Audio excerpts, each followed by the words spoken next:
you did a lot of things yourself, the recording of the first two records, now it was re-released. Now here, with all this do-it-yourself things and yeah, keeping things in your own hand, what was for you maybe the point that until you can take it to a certain level? Well, for me, I wanted to learn the industry so that if I got to a point where I had to do it on my own, I knew how. That was one. Also, you know, nowadays you will not get any traction from any label unless you've done it on your own and reached a level of success on your own. And lastly, I needed to develop. I wasn't ready to go and perform in front of thousands. I needed to perform in front of 10 people, 15 people, then 50 people, then 100 people, then 200 people. You know, essentially every place I've played, it's been like that, except in the last year. We came here last time for the first time ever that I've ever been to this city and played in front of close to 400 people.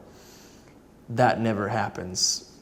That rarely happens back in the States, especially with how few records I've sold. So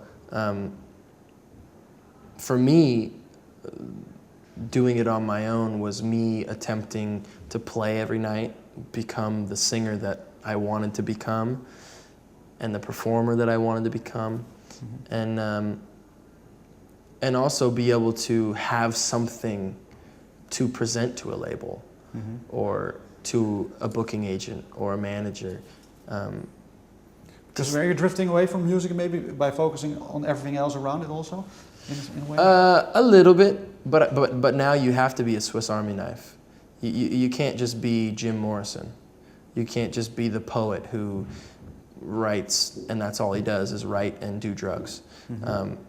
Nowadays, you truly have to be a Swiss Army knife in order to survive in the industry because it's such an easy industry to get into. Anybody can go to a music store and buy a $200 studio recorder that essentially records the same quality as Elvis was recording on 40 years ago.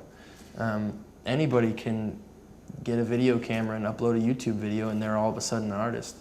So for me, and well, not for me, but just period, in my beliefs, you need to be able to not just understand music and chords and an instrument and songwriting. You need to be able to understand every aspect of the business. And doing it independently for as long as I did really helped me. And I'm still learning. I haven't gotten it all down by any means, but I'm still learning. Because you're still independent now? No, I'm with ATO Records in the United States and Decca Records internationally. And what did they took out of your hand that you really were released by that they did? For me, you know, it was as an independent artist, I felt like I hit a ceiling, and in order for me to continue to build, I needed a team around me that was experienced and versed in that. You know, there's only been maybe 2 artists in the history of music who have broken as independent artists.